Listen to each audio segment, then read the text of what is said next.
Welcome everyone to a special edition of Beyond the Noise.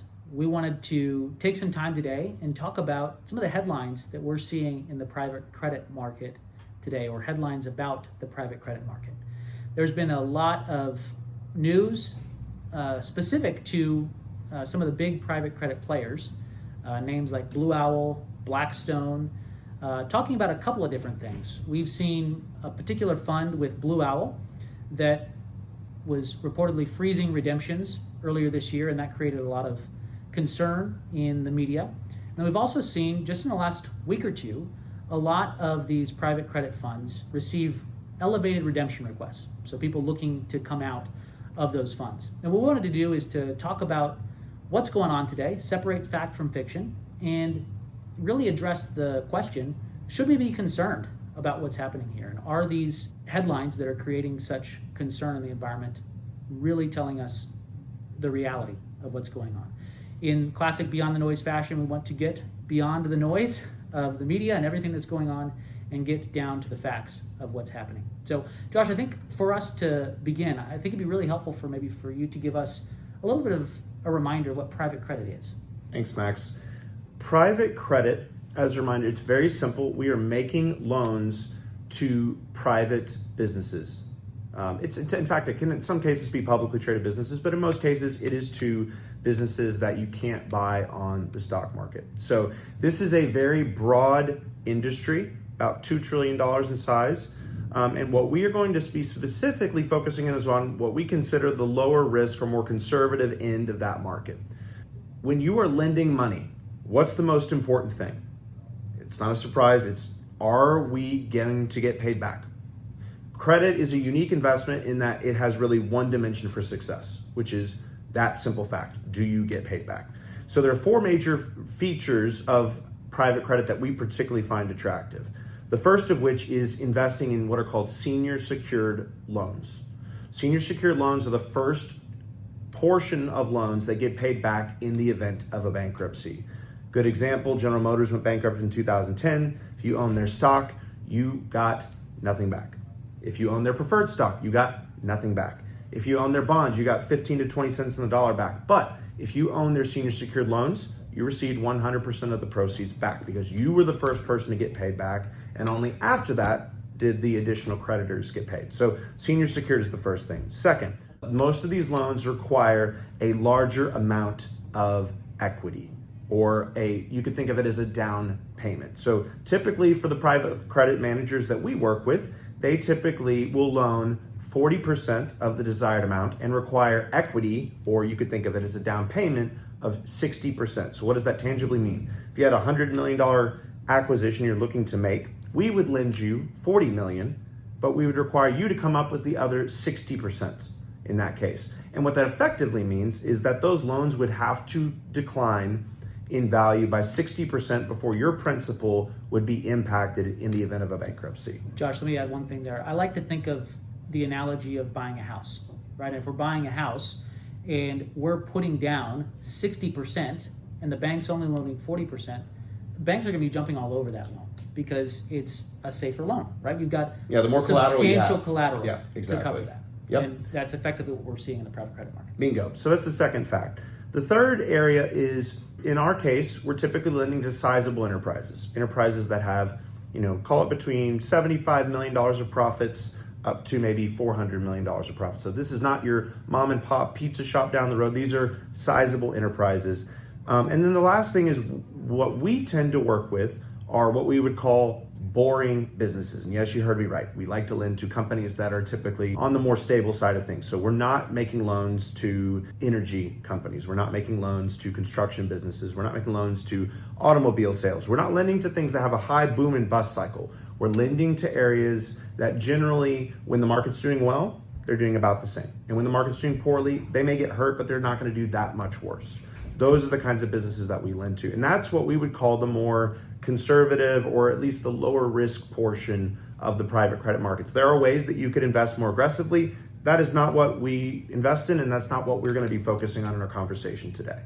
That's great. Thanks for that context. Now, some additional context to the conversation today is how investors have historically gotten access to this market. we would divide it into kind of three separate types or generations of funds or ways to access this market.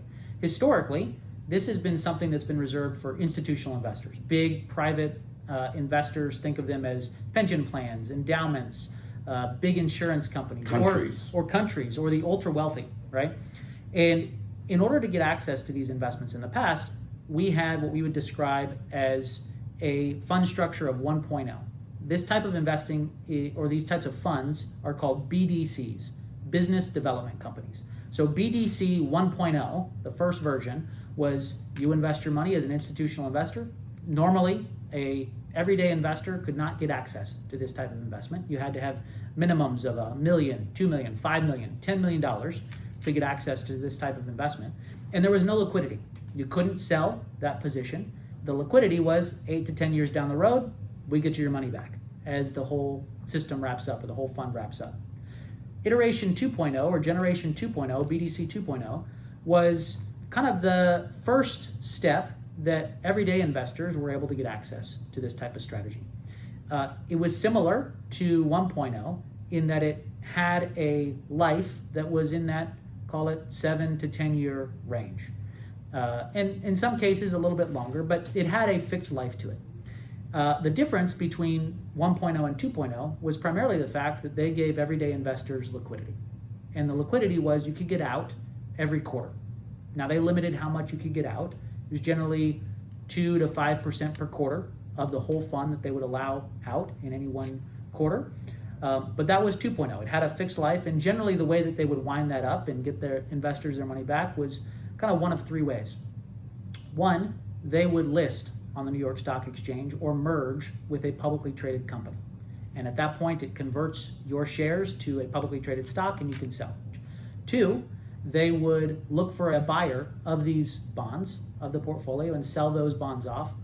Or three, and this would kind of be a combination of probably 2 and 3, they would just let the bonds mature or the loans mature and end up paying the principal back to the individual investors. Max, real quick, while we're on that note, I think one thing that's important to highlight here is the reason why the private credit company would limit the amount that a person could pull out is because these are loans that are meant to be illiquid. And that's why they were structured originally as 8 to 10 year funds. With no liquidity. Right. Because at the end of the day, these less liquid investments are, you generally get, in our opinion, some attractive risk reward characteristics, but the exchange is that you have limited liquidity. And so even in a vehicle where you have some, you can't have that amount of liquidity be too much. Otherwise, you potentially force the manager to go into a forced sale situation, which is not a good thing to do with illiquid investments. It's a fire sale type of scenario where you're going to see a significant discount on the true value of that. Exactly. And that's why having these limits on the amount of liquidity that comes out is an important feature of any structure that you have in a private credit Exactly. vehicle. Great point.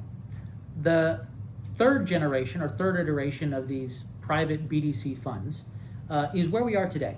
And similar to the 2.0 generation, they still limit the liquidity, but there is liquidity. You can come out generally 5% per quarter. But the big difference between 2.0 and 3.0 is these are evergreen funds or perpetual funds. There's not an end date to them. They plan to keep them open indefinitely. And you can choose as the investor when you want to get in and when you want to get out. That is an important backdrop to what has occurred in the media and what's been driving this environment that we're in today. Let's talk a little bit about what's spurred a lot of this craziness in today's world. And it really goes back to something that occurred last year with a company called Blue Owl. Many of you guys may know the term Blue Owl, the name Blue Owl, because several of you guys may even have investments from them in your portfolio. But when we think about Blue Owl, what they did was they have long been in this private investing world. They've been a big player in the BDC market specifically. And last year, they had one of these Generation 2.0 funds that was reaching the end of its life.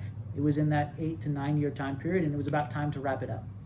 And one of the proposals that they had was to list or to merge this old fund, kind of legacy type of structure, with a publicly traded counterpart, their publicly traded BDC, a stock effectively. Well, there's a lot of detail that would go into that, but effectively that process was going to result in investors in that fund actually experiencing about a 20% decline in their value. And ultimately, Blue Owl decided not to do that. But that resulted in a lot of concern and I would argue misunderstanding by the media, which we'll talk more about in just a second, that led them to say, hey, look, this is a terrible situation. This is resulting in a really bad outcome for investors. And that spurred a lot of the concern about private credit. And we'll get into more detail about that in just a second. Josh, I think it's important for us to note that we actually owned some of our clients. We did. We owned some of that generation. Talk to us a little bit about that. Yeah, we owned the Generation 2 fund. And we had actually, as an investment committee, ultimately came to the decision early last year, mid last year? Yeah, mid last year. Mid last year that we decided to go ahead and exit that Generation 2 BDC because we felt that there was a high likelihood that Blue Owl would ultimately try to go public. And we weren't concerned with the underlying loans themselves. We felt very confident that the credit underwriting capabilities of Blue Owl was very solid, but we wanted to own a private investment. We did not want to own a public investment that happened to hold private investments. That tends to be volatile. And also at the time, we had seen private credit in the public markets, in the stock market, actually trading at a discount. So we felt like that was not going to be a good situation. So we decided to proactively go ahead and get out, and we were able to get all of our clients out before that really was a serious option that was being talked about on the table. Yeah, and one of the things that created a lot of hoopla in the media was the fact that when you make this decision to go public or to wrap up the fund, you stop liquidity, right? Yeah. You prevent people from getting out because, hey, you got to do a lot of record keeping and make this decision to make that change, to make that transition. And so this was a very natural part of the process. It was a normal part of the process. Every private offering that's going to go public will stop redemptions at some point beforehand. You have to. Right. And so the market or the media took that as an ominous sign. So about a month ago, Blue Owl shifted course a little bit and made the decision that they were going to start selling off a portion of the portfolio in an effort to get money back to their investors and wrap up the fund in a timely way.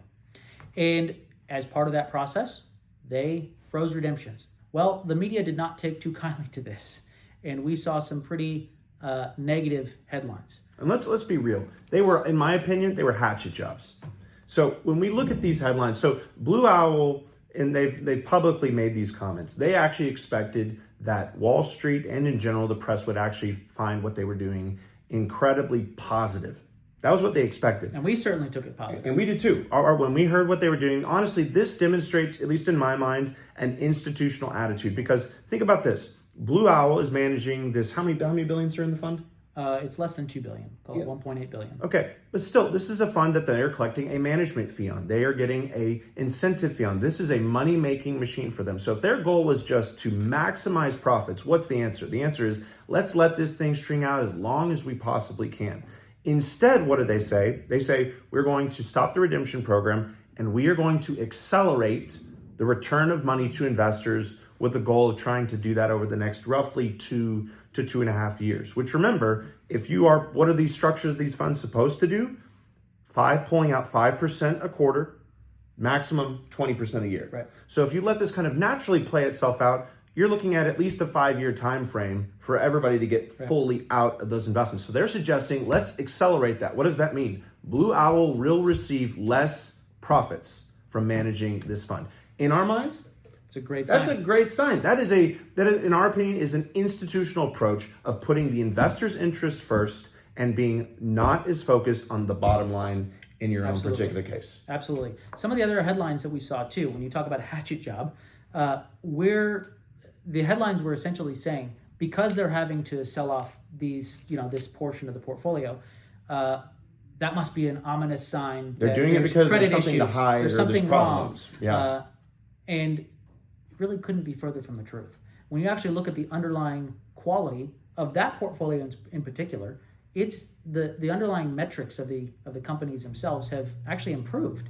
You're seeing the credit quality improve. The amount of money that these companies have to pay back the interest or pay the interest on these loans has actually improved there's something that we call the interest coverage ratio, which is the profits of the company over the interest that you have to pay. So if you take the profits of the company, you put it over the interest that you have to pay, that tells you how much coverage do we have from a profit standpoint to pay that interest. Historically, last year it was somewhere in the 1.5 to 1.75 times that you would have. Today, it's closer to 2.5 times. We're seeing those credit metrics improve. So to put that into plain English, if you had an interest payment that was $1, before this happened a year ago, we had $1.60 of profits coming in from the company to pay that interest payment. Today, it's now $2.60 yeah. of profits that are coming to cover that interest. That is a very positive thing to see inside of a portfolio. We're seeing things strengthen.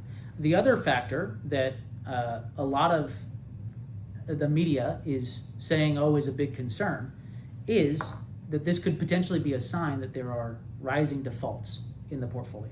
And again, this could not be further from the truth. Maybe you are seeing defaults, which would be companies that are unable to pay back their loan. Maybe you're seeing them slightly increase. But when you look at historical average for the industry, it's about 1% of the portfolio generally is in some form of default. Compare that to the broader public markets, that's far lower than what you would see in the broader markets. But today, if you look at kind of the average of what we're seeing in the investments that we're participating in, it's much lower. Even some of the investments that we're invested in, they have defaults that are less than 0.5%. So we're not seeing any widespread, at least in the investments that we're making, any widespread issues from a credit standpoint or a default standpoint. Again, this hatchet job that has been done by the media is giving this portrayal that private credit is we're starting to see cracks in the private credit market. There's a canary in the coal mine. Yeah. And honestly, that's one of the reasons we felt compelled to have this Beyond the Noise episode, because we feel like, to be very blunt, there's a number of publications that have done a hatchet job where they have really not been intellectually honest with the facts. And so I wanted to really briefly walk you through what's kind of transpired since what happened 4 weeks ago. So after Blue Owl suspended redemptions, they decided that they would ultimately look to sell off a chunk of the portfolio to accelerate the rate at which money would ultimately come back to investors. And so they began that process. I think they were actually originally targeting, was it 600 million or 800? 600 million. They ultimately ended up increasing that amount because the interest from their larger institutional clients, pension plans, insurance companies, was large enough, and they were willing to offer a really good price, where they decided, you know what, let's accelerate this even further. Let's actually add, was it another 800? It was another 800 million. Yeah, so $1.4 billion that they sold. And all of these articles insinuated through innuendo that, this is being sold off at steep discounts. This should be a warning sign. So you would expect that these loans would be sold at a discount, right? Wrong. The price that Blue Owl received for the sale of this $1.4 billion in private loans was 99.7% of par, which, by the way, that is what they were held on their books, or in some cases it was actually even more than what they were held on their books at that particular point in time. So unlike what the articles insinuated or suggested by indirect implication, these loans actually sold at a very high price to 4 institutional investors that bid independently, that did their own due diligence. And on top of that, Blue Owl actually had a third-party opinion that was done on whether or not the deal was fair or not, that ultimately ruled in their favor. So the last thing that I think, honestly, which made me very frustrated about these particular articles is financial journalism is complicated. We're talking about a private investment here. The articles then went on to say that you should be concerned because of what's happening to the publicly traded stocks of these different private credit managers, which, to be fair, the private credit managers' publicly traded stocks have come down. But you don't have, just because the publicly traded stocks of these companies has declined, does not mean that the underlying quality of these loans in any way is compromised. But that was absolutely what they insinuated. And to be blunt, that is one of the most absolutely frustrating things. And in my opinion, it's just not intellectually honest. It's not at all. And you could argue that one of the main causes for this is the articles that they've been writing. Is the hatchet jobs that they've been, yeah, exactly. Right. And that's gone even further now. In the wake of everything that's occurred here, and arguably in large part because of these articles that we saw coming out, we've started to see Blackstone, Blue Owl, Cliffwater, other major private credit managers see elevated redemption requests. So normally they would redeem up to 5%. You're seeing much higher numbers be requested. Wow. Higher being 5, 6, 7. In some cases, 13 or 14. 10, yeah. Nothing that they can't handle. It's not going to be an issue, and they're going to just continue to, implement this process accordingly. They plan for these types of things, and it's built into the structure of the fund that they can navigate this sort of elevated redemption request. However, what does the media then do? The media then looks at that and says, "Oh my gosh, look, they are seeing elevated redemption requests. That must be a sign." There's problems. There are problems here. Yes. Well, the only problem is you wrote some articles that created fear and have ultimately led to people coming out. Members of our investment committee have had calls in the last 2 weeks with every single private credit manager that we use. And we have come away from those calls confident in the approach that they're taking. We're continuing to see very high interest coverage ratios, which we talked about earlier, which is a very positive sign and demonstrates the underlying health of the borrowers that we are lending to. We're also seeing relatively low defaults compared to historical averages. And as a matter of fact, when you talk to a lot of the private credit managers out there, they're saying this is actually a really good time to be making new loans because the underlying terms of the deals that are being made when you're making these loans are in the favor of us as the lenders. And it's honestly a very positive time to be in private credit as a whole. As we wrap up, I think there's a couple of really key things that we would encourage you as intelligent investors to think about as you read the financial press. Coming out of this, unfortunately, what this does make it very apparent is that there are unfortunately some very unscrupulous actors that will not hesitate to write hatchet job reports and insinuate things without actually presenting facts. And so I'm going to encourage you to really think about, as you read these kinds of articles, to look for three things. First off, what facts are actually mentioned and that are relevant? In this case, private credit, what should you be concerned with? Once again, are defaults increasing? It's interesting as you look across these major articles, I have not read one that actually talked about the default rate, which should have been the first thing an intellectually honest person would have brought forth in these things. So that's what you said right at the beginning of this presentation, right? What's the biggest risk when you're making a loan? Defaults. It's getting paid back. Exactly. And so if that starts to elevate, that's when we get concerned. We've not seen that happen in a meaningful way. Absolutely. So one, look for actual use of facts that matter. The second thing is look for people that use facts that don't actually matter. So like in this case, talking about how the publicly traded stock has declined by X% in a day has nothing to do with whether or not the loans are actually good or not. In those cases, once again, what would you want to look for? You want to look for things like defaults. What's the recovery rates that these private credit managers are getting from the loans that do default? Those would be the kinds of things. Or another fair point would have been if instead, as Blue Owl looked to sell these, they sold them at 80 cents on the dollar as opposed to 99.7%. Right. That would have been a legitimate point. But those were not the kinds of facts that were ultimately presented. So we would just encourage you, be good students and be critical thinkers, because the reality is, unfortunately, a lot of the financial media today are looking for clicks. And this is one example where they've clearly made a lot of money because they continue to keep writing what we would consider these hatchet job reports that continue to get published. Well, we hope this has been helpful for you. The last thing that I would encourage you guys to do is, this is what we're here for. As you come across these types of articles and have these questions, give us a call, reach out to us. We'd be more than happy to address these questions that are on your mind. We hope you guys have a great day and look forward to having you join us next time.